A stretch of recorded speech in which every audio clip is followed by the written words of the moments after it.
ಎಲ್ಲರಿಗೂ ನಮಸ್ಕಾರ. ಇಂದು ಗಣೇಶ ಚತುರ್ಥಿಯ 3ನೇ ದಿನ. ಇಂದು ನಾನು ಮನೆಯಲ್ಲಿ ಟೊಮೆಟೊ ರೈಸ್ ಮತ್ತು ಶಾವಿಗೆ ಪಾಯಸ ಮಾಡುತ್ತಿದ್ದೆ. ಟೊಮೆಟೊ ರೈಸ್ಗೆ ಈರುಳ್ಳಿ, ಬಟಾಟಿ, ಟೊಮೆಟೊ ಹಣ್ಣು ಮತ್ತು ಸ್ವಲ್ಪ ಈರುಳ್ಳಿ, ಹೂವು ಇತ್ತು ಎಲ್ಲವನ್ನು ಹೆಂಚಿಟ್ಟುಕೊಂಡಿದ್ದೆ.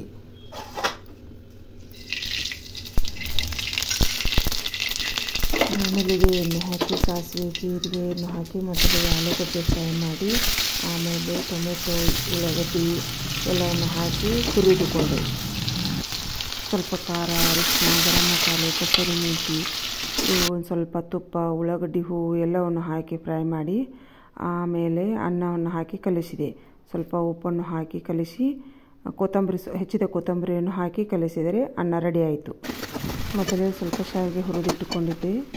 ಬಾಣಲೆಗೆ ತುಪ್ಪ ಹಾಕಿ, ಆಮೇಲೆ ಗೋಡಂಬಿ, ದ್ರಾಕ್ಷಿ ಎಲ್ಲ ಹುರ್ಕೊಂಡು ನೀರು ಹಾಕಿ ಕುದಿದು ಬಂದ ಮೇಲೆ ಶಾವಿಗೆಯನ್ನು ಹಾಕಿ ತುಪ್ಪ ಮತ್ತು ಸಕ್ಕರೆ, ಆಮೇಲೆ ಗೋಡಂಬಿ, ದ್ರಾಕ್ಷಿ, ಏಲಕ್ಕಿ ಪುಡಿಯನ್ನು ಹಾಕಿದರೆ ಶಾವಿಗೆ ಪಾಯಸ ರೆಡಿ. ಕೆಳಗೆ ಇಳಿಸಿದ ಮೇಲೆ ಸ್ವಲ್ಪ ಹಾಲು ಹಾಕಬೇಕು.